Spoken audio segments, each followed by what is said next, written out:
Hello नमस्कार जी। जैसा कि आपको पता होगा कि आपके पास ज़्यादा टाइम नहीं बचा हुआ है। आपके पास बस 6 महीना ही बचा हुआ है और आप चाहते हैं कि 6 महीना में अपने बोर्ड परीक्षा की तैयारी बहुत बढ़िया से करें, तो इस वीडियो को ज़रूर देखिएगा। देखिए 6 महीना भी किसी भी तैयारी करने के लिए बहुत होता है।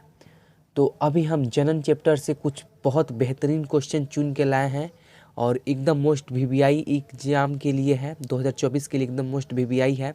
और ये जो क्वेश्चन है इसका हम लोग पीडीएफ भी देंगे, फ्री में देंगे। वो भी आपको हम वीडियो के लास्ट में बताएंगे कि आप कहाँ से फ्री में पीडीएफ डाउनलोड कर सकते हैं। अगर आप हमारे चैनल पर नए हैं तो चैनल को सब्सक्राइब कर लीजिए। चलिए वीडियो को शुरू करते हैं। सबसे पहले जो क्वेश्चन है लिखा हुआ है कि पुष्पी पादपों में लैंगिक जनन होता है, यानी कि पुष्पी पादपों में लैंगिक जनन किस किस सहायता से होता है? तो फूलों की सहायता से होता है। ऑप्शन बी इसका एकदम राइट आंसर हो जाएगा। अगले क्वेश्चन की ओर बढ़ते हैं। अगला क्वेश्चन जो है हमारा लिखा है कि मानव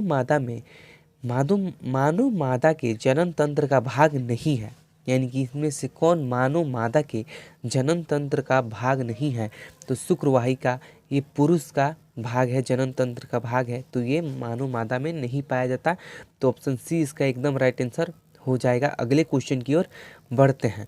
अगला क्वेश्चन जो है हमारा लिखा है कि नर युग्मक एवं मादा युग्मक के संलयन को कहते हैं, यानी कि नर युग्मक और मादा युग्मक के संलयन को हम क्या कहते हैं? तो वैसे ही तो हम लोग इसे निषेचन कहते हैं, लेकिन ऑप्शन में निषेचन नहीं दिया है और जिसके कारण हम इसमें से डी आंसर को मारेंगे। इनमें से कोई नहीं, डी आंसर आपका एकदम राइट आंसर हो जाएगा। अगले क्वेश्चन की ओर बढ़ते हैं। अगला क्वेश्चन में लिखा है कि निम्नलिखित में से एक लिंगिक पादप का उदाहरण दे, मतलब कि निम्नलिखित में से कौन एक लिंगिक पादप का उदाहरण है? आपको एक लिंगी का मतलब बताते हैं कि या तो वो पुरुष होगा या तो वो महिला होगा, यानी कि कोई एक ही होगा। बाकी सब फूल होते हैं उनमें, यानी कि पौधे होते हैं वो दो होते हैं, उनमें मादा भी होता है और पुरुष भी होता है, लेकिन यहाँ पर पूछ रहा है एक लिंगी, केवल एक। तो पपीता जो है एक लिंगी पादप होता है। ऑप्शन सी इसका एकदम राइट आंसर हो जाएगा। अगले क्वेश्चन की ओर प्रस्थान करते हैं। अगला क्वेश्चन जो लिखा है हमारा, मुकुलन द्वारा जनन प्रजनन किसमें होता है, यानी कि मुकुलन विधि द्वारा किसमें प्रजनन होता है? तो मुकुलन विधि द्वारा ईस्ट या हाइड्रा में होता है, तो यहाँ पर ईस्ट दिया है तो ऑप्शन बी इसका मारेंगे। अगर हाइड्रा दिया होता तो हाइड्रा मारते। अगले क्वेश्चन की ओर प्रस्थान करते हैं। अगला क्वेश्चन हमारा लिखा है कि फूलों में जनन अंग कौन सा है, मतलब कि फूलों में नर जनन अंग होता है, यानी कि फूल में पूछ रहा है कि नर जनन अंग कौन है? तो पुंकेसर जो है वो नर जनन अंग है, बाकी सब मादा जनन अंग है। तो ऑप्शन ए इसका एकदम राइट आंसर हो जाएगा। अगले क्वेश्चन की ओर बढ़ते हैं। लिखा है कि द्विखंडन होता है, यानी कि द्विखंडन विधि किस में होता है? तो द्विखंडन विधि अमीबा में होता है। ऑप्शन ए इसका एकदम राइट आंसर हो जाएगा। अगले क्वेश्चन की ओर बढ़ते हैं। अगला क्वेश्चन में लिखा है कि निम्नलिखित में से किस जीव में बहुविखंडन होता है? तो बहुविखंडन भी अमीबा में ही होता है। ऑप्शन ए भी इसका एकदम राइट आंसर हो जाएगा। अगले क्वेश्चन की ओर बढ़ते हैं। अगला क्वेश्चन में लिखा है कि बायोफाइलम के कौन से भाग में काइट प्रबंधन होता है? लेकिन इसमें पूछ रहा है कि कौन से भाग में काइट प्रबंधन का मतलब होता है किसी भी चीज़ को तोड़ के रख दीजिए, वो अपने आप वो एक पौधे का रूप ले लेगा। तो इसमें किस भाग में इसकी काइट प्रबंधन होता है? तो पत्तियों के भाग में, मतलब पत्तियों में होता है। ऑप्शन ए इसका एकदम राइट आंसर हो जाएगा। अगले क्वेश्चन की ओर प्रस्थान करते हैं। अगला क्वेश्चन जो है हमारा लिखा है कि मानव मादा में निषेचन होता है, यानी कि मानव मादा के किस भाग में निषेचन होता है? तो फिलिबियन नलिका है। ऑप्शन डी इसका एकदम राइट आंसर हो जाएगा। ऑप्शन डी फिलोबियन नलिका में निषेचन होता है। अगले क्वेश्चन की ओर प्रस्थान करते हैं। अगला क्वेश्चन लिखा है कि तने द्वारा काइट प्रबंधन किस में होता है, यानी कि तना के सहायता से काइट प्रबंधन किस में होता है? तो पहले तो लिखा है कि पुदीना में होता है, हल्दी में होता है, अदरक में होता है, इनमें से सभी में होता है। ऑप्शन डी इसका एकदम राइट आंसर हो जाएगा, इनमें से सभी। और ये वीवीआई क्वेश्चन हो सकता है 2024 के लिए, तो इसको जरूर आप लोग याद कर लीजिएगा। अगले क्वेश्चन की ओर प्रस्थान। लिखा है कि खंडन द्वारा जनन होता है, यानी कि खंडन विधि द्वारा किस में जनन होता है? तो सितारा मछली जो है ये खंडन द्वारा जनन करती है। ऑप्शन बी इसका एकदम राइट आंसर हो जाएगा। आप लोग याद कर लीजिएगा, ये वीवीआई क्वेश्चन हो सकता है 2024 के लिए। अगले क्वेश्चन की ओर बढ़ते हैं। अगला क्वेश्चन में लिखा है कि काइट प्रबंधन संभव है, यानी कि काइट जो होता है, काइक काइक काइक प्रबंधन संभव है, किसमें संभव है? तो जड़ द्वारा ये संभव है, तना द्वारा संभव है, पतिया द्वारा संभव है। तो उपयुक्त में से सभी द्वारा, ऑप्शन डी इसका एकदम राइट आंसर हो जाएगा, ये सभी के द्वारा संभव है। अगले क्वेश्चन की ओर प्रस्थान करते हैं। अगला क्वेश्चन में आपका लिखा है कि तने पर अवस्थानिक तने पर अवस्थानिक कलिकाएं पाई जाती है। तो इनमें से कौन सा जो पौधा है उसमें तने द्वारा अस्थानिक कलिकाएं पाई जाती है? तो आलू में जो आप देखिएगा छोटा छोटा सा आँख की तरह दिखता है, बहुत लोग बोलते हैं कि ये आँख है, लेकिन वो अस्थानिक कलिकाएं है जो कहीं से भी उसमें हो जाती है। तो आलू में ऑप्शन बी इसका एकदम राइट आंसर हो जाएगा। और ये वीवीआई क्वेश्चन है 2024 के लिए, इसे याद कर लीजिएगा। अगले क्वेश्चन की ओर प्रस्थान करते हैं। अगला क्वेश्चन जो लिखा है कि मुकुलन द्वारा अलैंगिक जनन होता है, यानी कि मुकुलन के द्वारा अलैंगिक जनन किस में होता है? तो हम आपको आगे बताएं कि मुकुलन द्वारा ईस्ट और हाइड्रा में अलैंगिक जनन होता है। तो ऑप्शन ए इसका एकदम राइट आंसर हो जाएगा। अगर हाइड्रा के जगह पर ईस्ट रहता तो वो भी सही होता। ऑप्शन ए इसका एकदम राइट आंसर हो जाएगा। अगले क्वेश्चन की ओर प्रस्थान करते हैं। अगला क्वेश्चन लिखा है कि अलैंगिक जनन मुकुलन द्वारा होता है, यानी कि अलैंगिक जनन मुकुलन द्वारा होता है। तो देखिए वही क्वेश्चन आ गया इसमें, उसमें ईस्ट था तो सॉरी उसमें हाइड्रा था तो इसमें ईस्ट है। तो ऑप्शन बी इसका एकदम राइट आंसर हो जाएगा। ये क्वेश्चन जो है फेरबदल होता रहता है। अगले क्वेश्चन की ओर बढ़ते हैं। अगले क्वेश्चन में लिखा है कि निम्नलिखित में से कौन मानव मादा के जनन तंत्र का भाग नहीं है? ऑप्शन में दिया हुआ है और आपको बताना है कि इनमें से कौन मानव मादा के जनन तंत्र का भाग नहीं है। तो शुक्रवाहिका जो है वो पुरुष में होता है, ये मानव मादा में नहीं है। तो इसीलिए ऑप्शन सी इसका एकदम राइट आंसर हो जाएगा। अगले क्वेश्चन की ओर प्रस्थान करते हैं। अगला क्वेश्चन लिखा है कि पराकोष्ठ में होता है, यानी कि पराकोष्ठ में क्या पाया जाता है? तो पराकोष्ठ में परागकण पाए जाते हैं, परागकण। तो ऑप्शन डी इसका एकदम राइट आंसर हो जाएगा। और आपको एक ट्रिक है कि प से पराकोष और प से परागकण, तो आप इससे याद भी रख सकते हैं। तो ऑप्शन डी इसका एकदम राइट आंसर हो जाएगा। और ये MVBI है, यानी कि मोस्ट VBI है 2024 के लिए।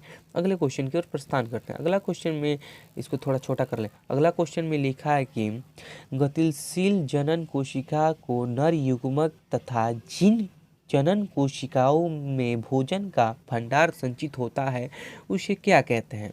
तो उसे हम लोग मादा युग्मक कहते हैं। ऑप्शन डी आंसर एकदम इसका राइट आंसर हो जाएगा। अगले क्वेश्चन की ओर हम लोग चलेंगे। अगले क्वेश्चन की ओर बढ़ते हैं। अगला क्वेश्चन जो लिखा है कि मतलब कि एड्स रोग का प्रमुख कारण क्या है? तो आपको इसके बारे में कोई भी टीचर डिटेल से नहीं बताएगा, तो हम थोड़ा बता रहे हैं कि क्वेश्चन बता रहे हैं। एड्स रोग का प्रमुख कारण क्या है? तो असुरक्षित यौन संपर्क, यानी कि ऑप्शन ए इसका एकदम राइट आंसर हो जाएगा। और ये उतना ज़्यादा नहीं पूछा जाता है, लेकिन तब भी ये VBI क्वेश्चन है, किसी किसी में पूछ देता है, तो आपके लिए ये VBI क्वेश्चन हो जाएगा। और इसका आपको आंसर याद रखना है कि असुरक्षित यौन संपर्क के कारण एड्स रोग भी होता है। चलिए अगले क्वेश्चन की ओर बढ़ते हैं। अगला क्वेश्चन में लिखा है कि पंखुड़िया का रंग अधिकतर होता है, यानी कि पंखुड़ी जो होता है वो अधिकतर रंग उसका कैसा होता है? तो आप सभी को पता होगा कि अधिकतर रंग पंखुड़ियों का हरा होता है। ऑप्शन बी इसका एकदम राइट आंसर हो जाएगा। अगले क्वेश्चन की ओर प्रस्थान करते हैं। अगला क्वेश्चन जो है लिखा है कि फूलों का कौन सा भाग फल में बदल जाता है, यानी कि फल को बनाता है, फूलों का कौन सा भाग है वो फल में बदल जाता है या फल को बनाता है? तो अंडाशय है। ऑप्शन सी इसका एकदम राइट आंसर हो जाएगा, अंडाशय ही फल में बदल जाता है। अगले क्वेश्चन की ओर बढ़ते हैं। अगले क्वेश्चन में लिखा है कि भ्रूण के जिस भाग से तना पत्तियों में बनती है उसे क्या कहते हैं? तो उसे प्रकुंचक कहते हैं। ऑप्शन बी इसका एकदम राइट आंसर हो जाएगा, प्रकुंचक। ऑप्शन बी इसका एकदम राइट आंसर हो जाएगा। और ये MVBI है 2024 के परीक्षा की निगरानी से, तो इसे याद कर लीजिएगा। अगले क्वेश्चन की ओर बढ़ते हैं। अगले क्वेश्चन जो है लिखा है कि एक जीवों में प्रजनन की विधि है, यानी कि एकल जीवों में प्रजनन की विधि है। तो पहले तो आ जाता है खंडन होता है, विखंडन होता है, जीवाणु संसाधन भी होता है। तो ऑप्शन डी इसका एकदम राइट आंसर हो जाएगा, ऑप्शन डी। ये सभी होते हैं किसमें? तो एकल जीवों के प्रजनन की विधि में। ठीक है, अगले क्वेश्चन की ओर प्रस्थान करते हैं। अगला क्वेश्चन में आपको लिखा है कि लैंगिक जनन में आवश्यकता होती है, यानी कि लैंगिक जनन में किस किस की आवश्यकता होती है? तो केवल यानी कि नर जनन की, ये गलत है। केवल स्त्री जनन की गलत है। इनमें लिखा है कि नर एवं स्त्री जनन दोनों, नर एवं स्त्री सॉरी स्त्री जनन अंग दोनों की, ऑप्शन सी इसका एकदम राइट आंसर हो जाएगा। इनमें से नर और मादा के दोनों जो जनन अंग हैं उनकी आवश्यकता होती है। तो ऑप्शन सी एकदम आंसर जो है इसका राइट आंसर हो जाएगा। और ये वीवीआई क्वेश्चन हो सकता है 2024 के लिए, यानी कि मोस्ट वीवीआई, क्योंकि ये क्वेश्चन ज़्यादातर नहीं पूछा जाता है। तो आपका चांस है कि कभी कभी ये पूछ सकता है, तो आप लोग इसको याद कर लीजिएगा बढ़िया से। अगले क्वेश्चन की ओर हम बढ़ते हैं। अगला क्वेश्चन जो है हमारा लिखा है कि पुंकेसर पुष्प का कौन सा जनन अंग है? इसमें से पूछ रहा है कि पुंकेसर जो है वो कौन सा जनन अंग है? तो ये नर जनन अंग है, ऑप्शन ए इसका एकदम राइट आंसर हो जाएगा। अगले क्वेश्चन की ओर बढ़ते हैं। अगला क्वेश्चन जो है लिखा है कि पुरुष में यौना आरंभ का लक्षण है, यानी कि पुरुष जब यौन मतलब कि युवा में आता है तो उसमें क्या कौन से लक्षण होते हैं? तो दाढ़ी और मुंह छाना हो सकता है, यानी कि होता ही है। कंठ का फूट जाना, आवाज़ चेंज होता है, आवाज़ भारी हो जाता है, मांसपेशियों में उभार आना, इनमें से सभी।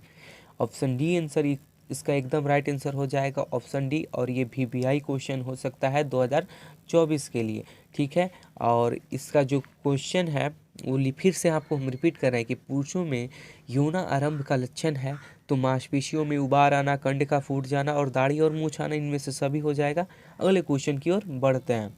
अगला क्वेश्चन लिखा है कि स्त्रियों में यौना आरंभ का लक्षण है तो इनमें से सभी हो जाएगा, ऑप्शन डी इसका एकदम राइट आंसर हो जाएगा। अगले क्वेश्चन की ओर बढ़ते हैं। अगला क्वेश्चन में आपको लिखा है कि मनुष्य में नर जनन अंग निम्नलिखित में से कौन है? मनुष्य में नर जनन अंग निम्नलिखित में से कौन है? मनुष्य में, तो मनुष्य में जो है नर जनन अंग, इनमें से सभी हो जाएगा। वृषण हो जाएगा, शुक्रवाहिका, मूत्राशय, ऑप्शन डी इसका एकदम राइट आंसर हो जाएगा, ऑप्शन डी। इनमें से सभी हो जाएगा। अगले क्वेश्चन की ओर बढ़ते हैं। अगला क्वेश्चन में लिखा है शुक्राणु का मोचन कहाँ होता है? यानी कि शुक्राणु जो है उसका मोचन कहाँ होता है? तो शुक्रवाहिका में होता है, ऑप्शन बी इसका एकदम राइट आंसर हो जाएगा। चलिए, और ये वीवीआई क्वेश्चन भी हो सकता है 2024 के लिए। तो इस वीडियो में इतना ही क्वेश्चन है, और इसके बाद भी जनन का पार्ट 2 आएगा जिसमें ही 30 क्वेश्चन रहेंगे, यानी कि टोटल 60 क्वेश्चन है। और इस पार्ट से अगर आप 60 क्वेश्चन कर लेते हैं तो आपको कहीं से भी और क्वेश्चन पढ़ने की ज़रूरत नहीं है। और हम आपको बता दें कि आप फ्री में पीडीएफ कहाँ से डाउनलोड कीजिएगा। तो KK7 क्लासेस स्टडी, आप KK7 स्टडी क्लासेस आप जाके टेलीग्राम पर सर्च करिएगा, वहाँ पे ज्वाइन होइएगा और वहाँ पर आपको डेली फ्री पीडीएफ दिया जाता है, आप वहाँ से डाउनलोड कर सकते हैं। तो चलिए, इस वीडियो में इतना ही। अगले वीडियो में फिर मिलेंगे और इसी टॉपिक के साथ पार्ट 2 लेकर आएंगे जनन का। तब तक लिए आप हमारे चैनल को सब्सक्राइब कर लीजिए और बेल आइकन को प्रेस कर लीजिए।